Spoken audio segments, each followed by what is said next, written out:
Louvado seja o Senhor. Irmãos, vamos abrir as Escrituras. Evangelho de João, capítulo 3. Evangelho de João, capítulo 3. 22 até o 36, a Bíblia diz: Depois disso, foi Jesus com seus discípulos para a terra da Judéia. Ali permaneceu com eles e batizava. Ora, João estava também batizando em Enom, perto de Salim, porque havia ali muitas águas e para lá concorria o povo e era batizado. Pois João ainda não tinha sido encarcerado. Ora, entre os discípulos de João e um judeu suscitou-se uma contenda com respeito à purificação. E foram ter com João e lhe disseram: Mestre, aquele que estava contigo além do Jordão, do qual tens dado testemunho, está batizando e todos lhe saem ao encontro. Respondeu João: O homem não pode receber coisa alguma, se do céu não lhe for dada. Vós mesmos sois testemunhas de que vos disse: Eu não sou o Cristo, mas fui enviado como seu precursor. O que tem a noiva é o noivo. O amigo do noivo está sempre presente e o ouve muito e se regozija por causa da voz do noivo. Pois esta alegria já se cumpriu em mim. Convém que ele cresça e que eu diminua. Quem vem das alturas certamente está acima de todos. Quem vem da terra é terreno e fala da terra. Quem veio do céu está acima de todos e testifica o que tem visto e ouvido. Contudo, ninguém aceita o seu testemunho. Quem, todavia, lhe aceita o testemunho, por sua vez, certifica que Deus é verdadeiro, pois o enviado de Deus fala as palavras dele, porque Deus não dá o seu Espírito por medida. O Pai ama o Filho e todas as coisas lhe tem confiado às suas mãos. Por isso, quem crê no Filho tem a vida eterna. O que, todavia, se mantém rebelde contra o Filho, não verá a vida, mas sobre ele permanece a ira de Deus. Louvado seja o Senhor pela sua palavra. Oremos. Pai bendito, envia a tua palavra ao nosso coração, por misericórdia, quebranta-nos, aquece de novo o nosso coração. Nós te pedimos, em o nome de Jesus. Amém. Queridos irmãos, João Batista foi um grande pregador, um homem de extraordinária habilidade. João Batista possuía vivacidade, vitalidade, energia para com a verdade da palavra de Deus. Muitos fizeram de tudo para se tornar discípulos de João Batista. Mas agora, com o aparecimento do Messias, muitos deixaram de seguir João, muitos, incluindo André e o seu irmão Simão Pedro. Eles partiram, eles foram atrás de outro mestre, deixaram de seguir a João Batista e passaram a seguir outro mestre. O nome dele é Jesus. Agora você pode pensar comigo, você pode imaginar comigo o sentimento de rivalidade entre aqueles dois grupos de seguidores, entre os discípulos de João. Tanto é que surgiu ali uma discussão entre eles a respeito da purificação. Imagine esse sentimento, o burburinho. Poxa, João Batista está perdendo seguidores e o outro, o primo, está crescendo. O primo está tendo mais seguidores. Este é o ponto importante aqui, queridos irmãos, desta história. Qual é o ponto, pastor? É um ponto muito interessante em relação ao sentimento de rivalidade, porque se João, o Batista, não tivesse lidado com aquela questão de maneira correta, como ele lidou, ou talvez perigos enormes, ou enormes danos teriam surgido resultado daquela discussão, daquela rivalidade. Então nós temos que dar crédito a João Batista nesse episódio. Nos parece que ele lida de forma eficiente, eficaz, com aquele sentimento, com aquela tensão que começou a existir dentro dos seus próprios seguidores.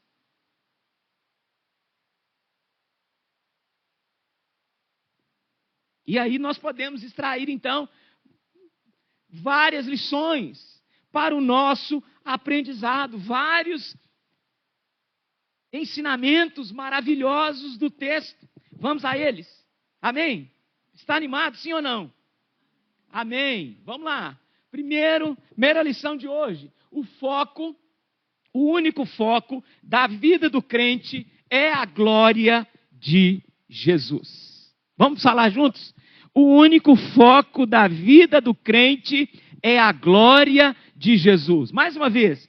O único foco da vida do crente é a glória de Jesus. Repare comigo, olhe para a sua Bíblia, versos 28 a 30. O texto diz: vós mesmos sois testemunhas de que eu vos disse, eu não sou o Cristo, mas eu fui enviado como seu precursor. O único foco da vida do crente é a glória de Jesus. João Batista está dizendo isso aos seus próprios discípulos. João Batista diz: eu encontro a minha satisfação, o meu contentamento, eu encontro a minha alegria em ser o que Deus me fez para ser. O que João está dizendo é uma coisa muito simples. Ele volta todo o foco de sua vida, do seu olhar para Jesus Cristo. Ele deseja que Cristo brilhe e não ele. Cristo deve preencher a nossa visão. Nós temos que olhar para Cristo. Podemos aplicar toda essa escritura, ao nosso coração. Por quê, pastor? Porque todos nós lutamos com esses sentimentos de perdas pessoais. E isso geralmente acontece no início da nossa caminhada cristã. Esta é uma tentação de querer ser alguma coisa ou alguém que realmente nós não somos. E aí o Senhor Deus nos cerca de pessoas melhores do que nós. Ele nos cerca de pessoas com diversos talentos. Esta é uma determinação da graça de Deus em nos manter humildes, mais baixos do que o nosso mestre, porque o único foco da vida do crente é a glória de Jesus. E nós precisamos aprender muito isso, queridos irmãos. Muito.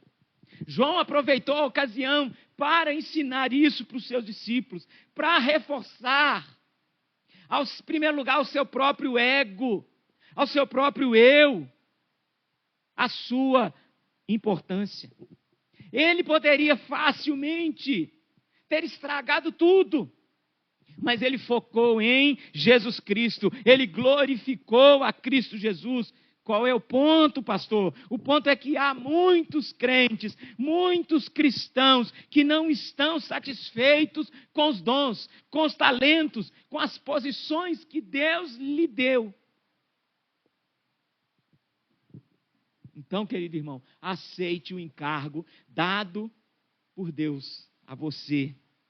João está nos ensinando: eu não sou o Messias, eu não sou o Cristo. Olha comigo, verso 27, ele diz: o homem não pode receber coisa alguma se do céu não lhe for dada. Nós precisamos entender o que ele está dizendo. João está reconhecendo humildemente, ele está dizendo: eu estou perfeitamente à vontade com a providência de Deus, pois eu sou o que eu sou, é o que Deus me fez para ser. É isso que Deus me deu. E Deus me deu apenas isto. João está dizendo: eu encontro a minha alegria nele. Olha o que ele diz no verso 29. O que tem a noiva é o noivo. O amigo do noivo está presente. E ouve muito e se regozija por causa da voz do noivo. Naquela cultura, o noivo que chegava. A entrada triunfal era do noivo. Eis o noivo! Saí ao seu encontro, diz a Escritura. É o noivo, vamos atrás do noivo. A procissão ia atrás do noivo. E o amigo do noivo é quem fazia as honras. João está dizendo, essa alegria já se cumpriu em mim.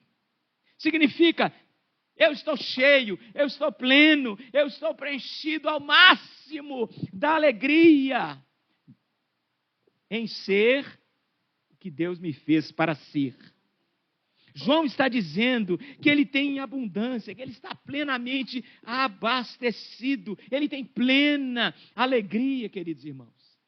João está dizendo e nos ensinando, minha plenitude, minha alegria, minha satisfação, meu contentamento se repousa na providência de Deus.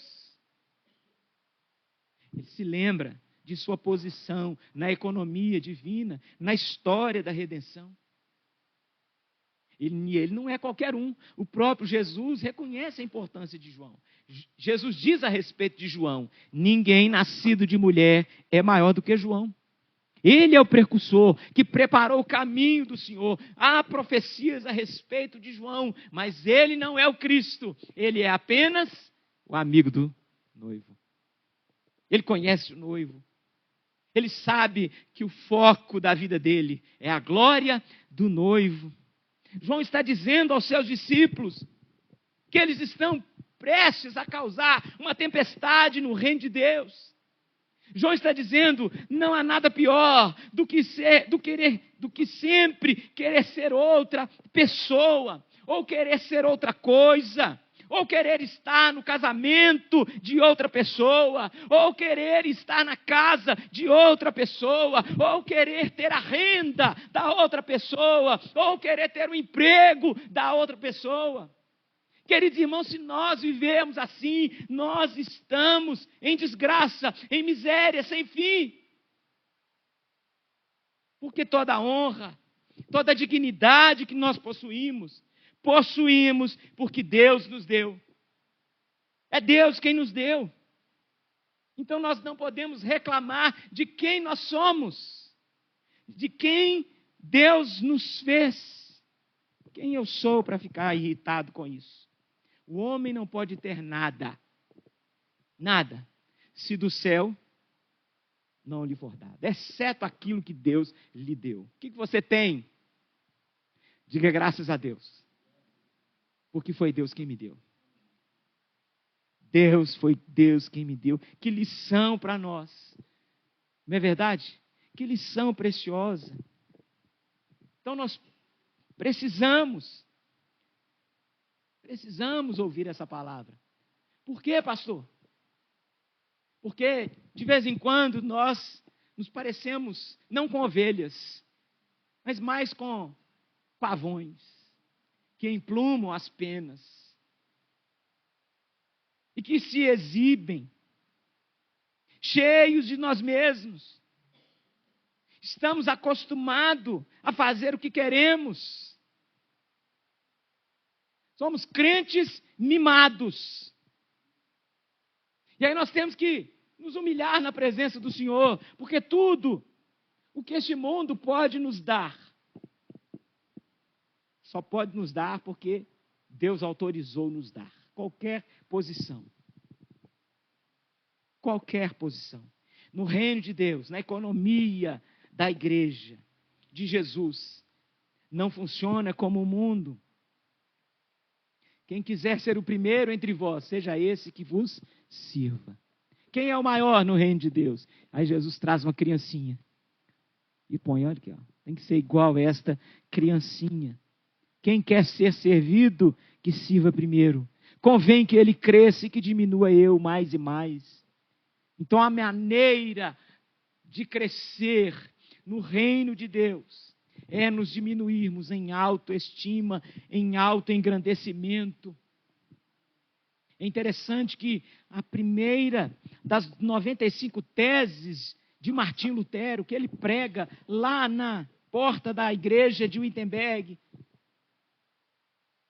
dando início à reforma protestante, diz que o arrependimento é um dever para toda a vida.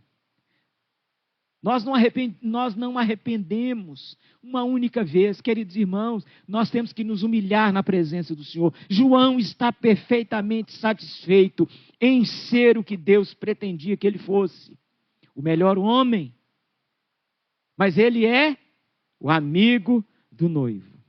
O trabalho do amigo do noivo não é chamar a atenção para si. Na nossa cultura, todos nós esperamos a noiva, não é verdade? O noivo está aqui, o reverendo está ali. E aí, né, dependendo das circunstâncias do casamento, temos as testemunhas. Não temos padrinhos, não. Padrinhos não. Padrinho na outra denominação, na outra igreja. Nós temos testemunhas. E as testemunhas entram. Os amigos do noivo e da noiva. Geralmente o quê? 2 casais de um, 2 casais de outro. Tem uns mais, outros menos. Ninguém fica reparando nas testemunhas. Entrou ali a testemunha. Todo mundo quer ver a noiva. Na época de Cristo, todo mundo queria ver o noivo. Ele era a pessoa principal. E se as noivas não estivessem preparadas, ele entrava para as bodas com aquelas que estavam preparadas. Lembra das parábolas das 10 virgens?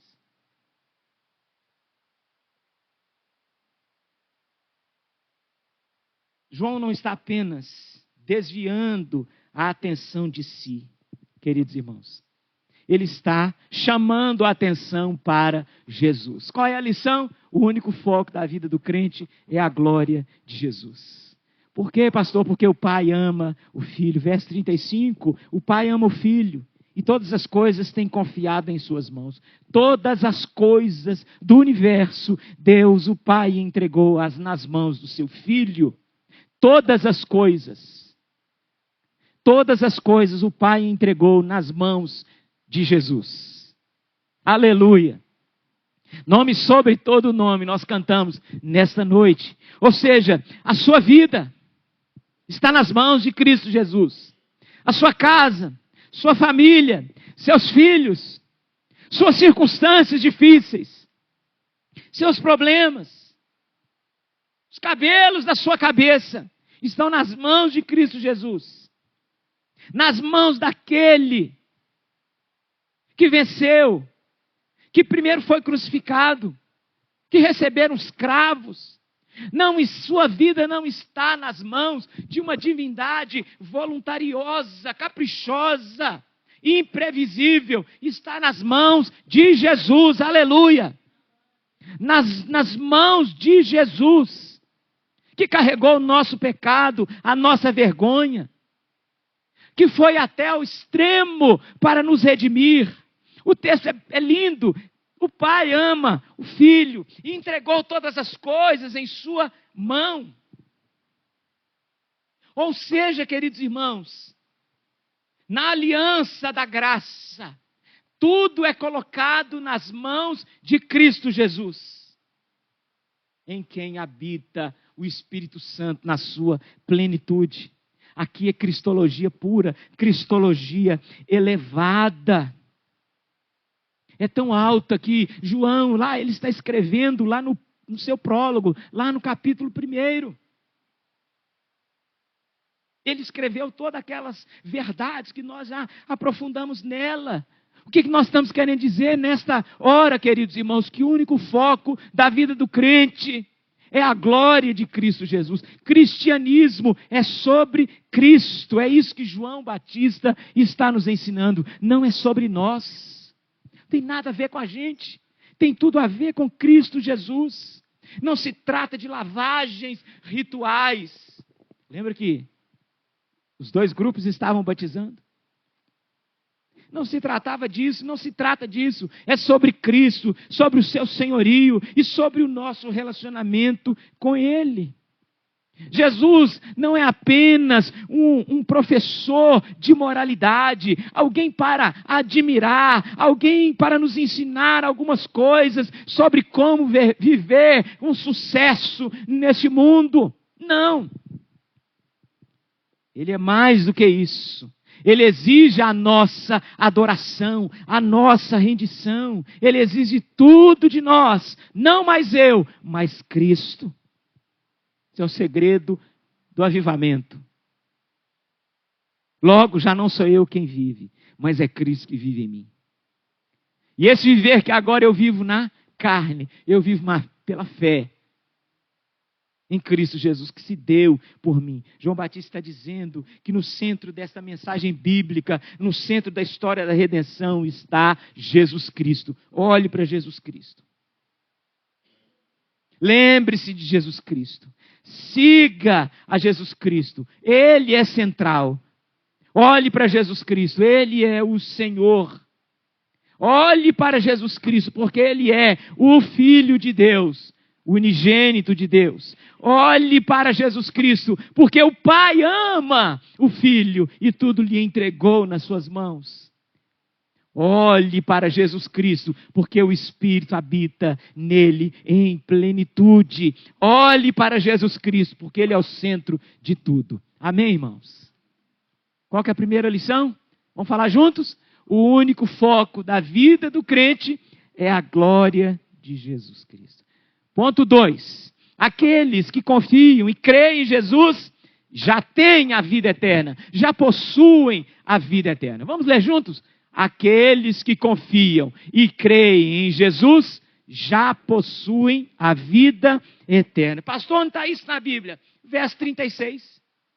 Olha comigo a sua Bíblia. Diz assim: por isso, quem crê no Filho tem a vida eterna.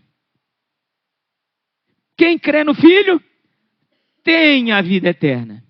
E é interessante nesse texto que os estudiosos, eles não têm certeza se agora é João Batista, quem continua falando, explicando aos discípulos, ou se é João, o evangelista, o autor do evangelho, que está trazendo algumas explicações, ou algumas conclusões, porque João vai escrever o final.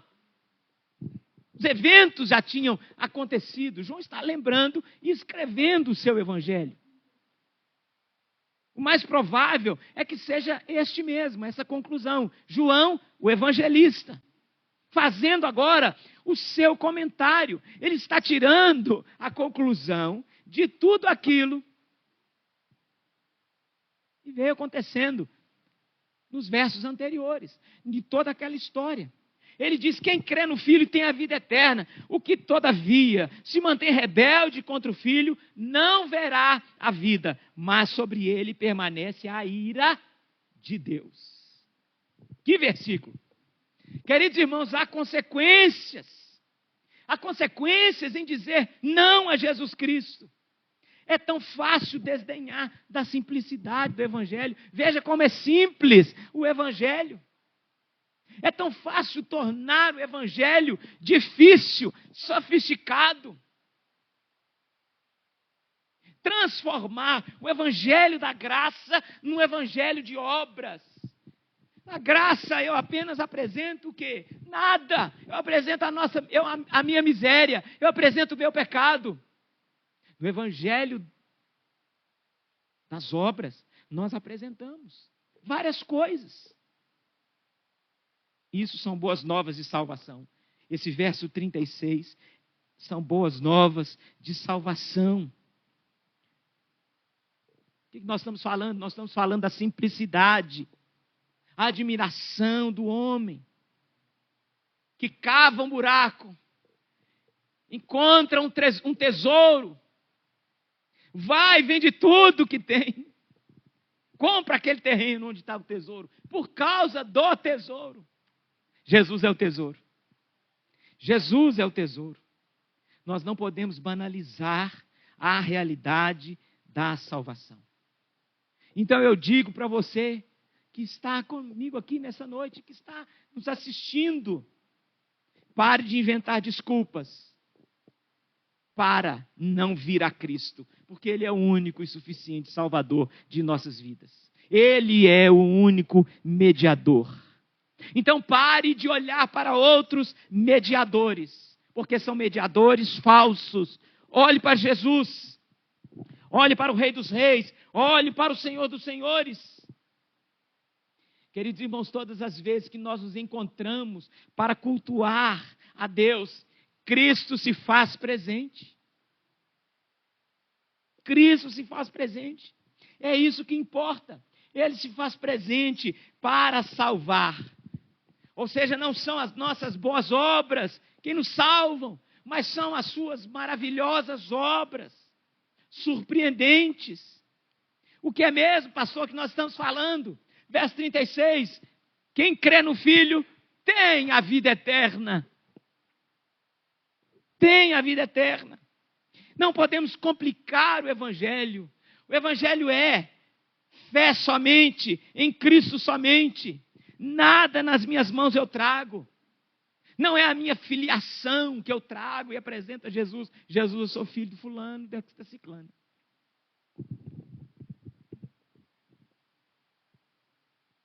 Jesus, eu trago aqui a minha ficha de membro da Igreja Presbiteriana do Brasil.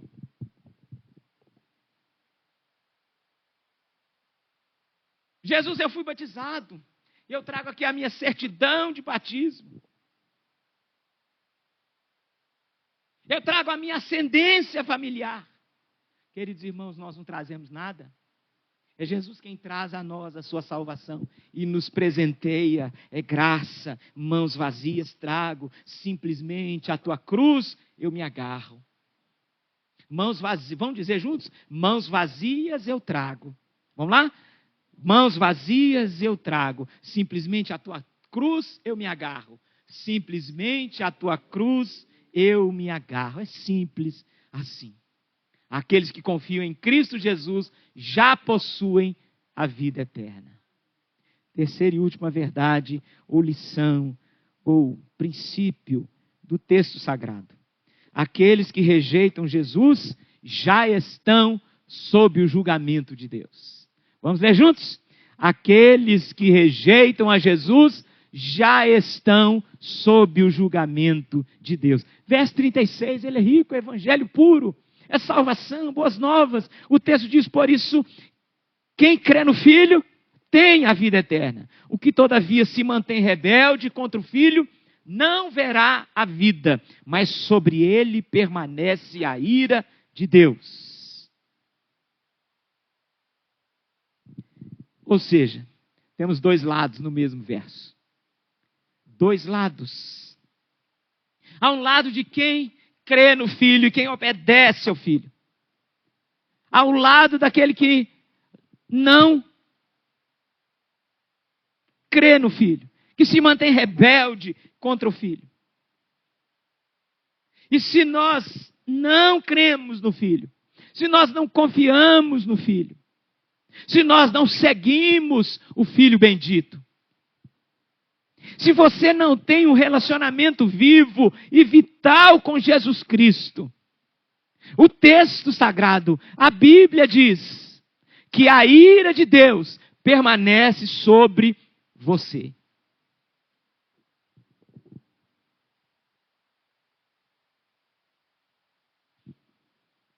O texto não está dizendo que a ira de Deus chegará até você ou sobre você. O texto diz que a ira de Deus já está. Já está.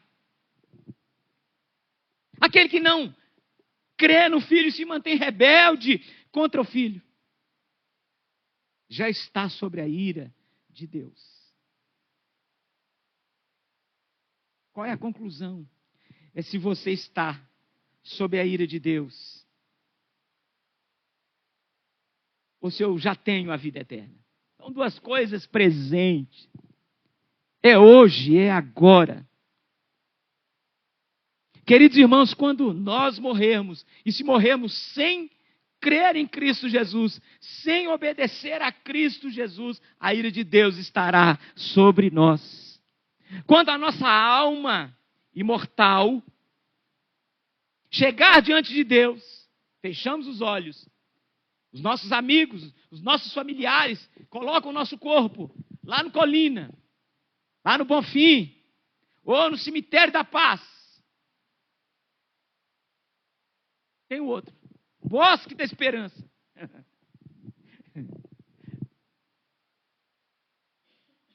A nossa alma imediatamente subirá até Deus.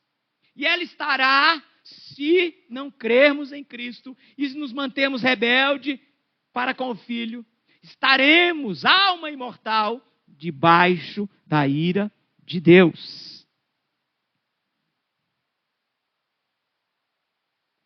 E quando nossa alma voltar para o nosso corpo, no dia do juízo final, nós ressuscitaremos sob a ira de Deus, sem salvação,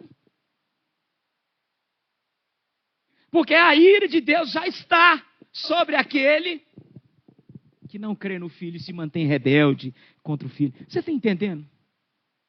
Quem está entendendo, diga amém. Peça a Deus, então, que derrame sobre a sua vida graça salvadora. Senhor, derrame sobre a minha vida graça salvadora. Tem misericórdia da minha vida. Peça ao Espírito Santo para ajudá-lo a examinar o seu coração, para que lhe dê a fé salvadora, para que nós possamos crer de fato em Cristo Jesus. Peça o dom do arrependimento, para que nós possamos mudar o nosso caminho, mudar de vida e seguir a Jesus. Porque aquele que crê no Filho, que é a verdade, tem a vida eterna.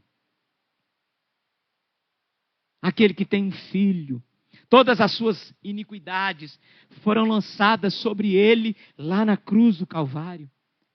Aquele que tem o filho teve a sua dívida paga. Que dívida é essa? Nós devíamos a Deus. Devíamos cumprir o pacto de obras, as leis do Senhor, mas é impossível para que um homem pecador cumpra a lei. Então, um homem santo precisou cumprir a lei no nosso lugar. Cristo Jesus. Então, aquele que crê em Cristo Jesus, João nos diz, tem a vida eterna, e isso é algo extraordinário. Queridos irmãos, vamos viver então nessa presença bendita aqui agora, hoje e até o dia final, nosso último respirar, na presença de Jesus, dessa graça maravilhosa. João está dizendo para os seus discípulos, não olhe para mim, eu só sou amigo do noivo. Convém que ele cresça e diminua eu. Olhe para Jesus, ele é o Salvador bendito. Amém, irmãos? Vamos orar juntos? Vamos suplicar graça, misericórdia. Vamos levar essa mensagem para aqueles que não conhecem a Jesus Cristo. Escreva o versículo. Escreva o versículo várias vezes. Tire xerox. Mande. Tire um print da sua Bíblia, uma foto. Mande para os seus amigos.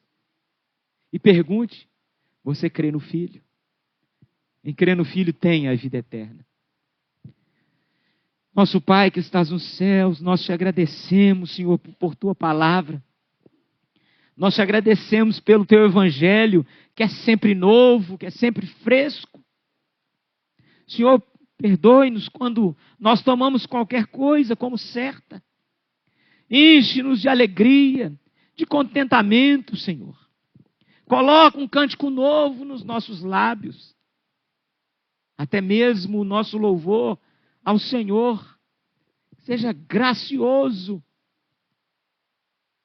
para quando, Senhor, nós chegarmos em tua presença, teremos deleite bendito. É o Senhor quem nos atraiu para ti mesmo, com tua mão, com teu brilho, com tua graça. Senhor, Agora nos ensina a permanecer em Ti, para a glória do Teu nome, para o louvor do Senhor. Nós te adoramos, ó Senhor. Nós te bendizemos. Senhor, salva o perdido. Que a Tua palavra alcance os corações. E que saiamos, ó Deus, de debaixo da ira de Deus, para a vida eterna. O Senhor, ó Deus, nos mude de lado, converta o nosso coração pecaminoso. E que a graça do Senhor seja derramada em nossa vida. E que a glória do Senhor, ó Deus, brilhe sobre nós. Que o único foco da nossa vida seja glorificar o Senhor, nosso Senhor Jesus querido. Abençoa a tua igreja, abençoa o teu povo, numa semana que se inicia, cheia de desafios, cheia de lutas.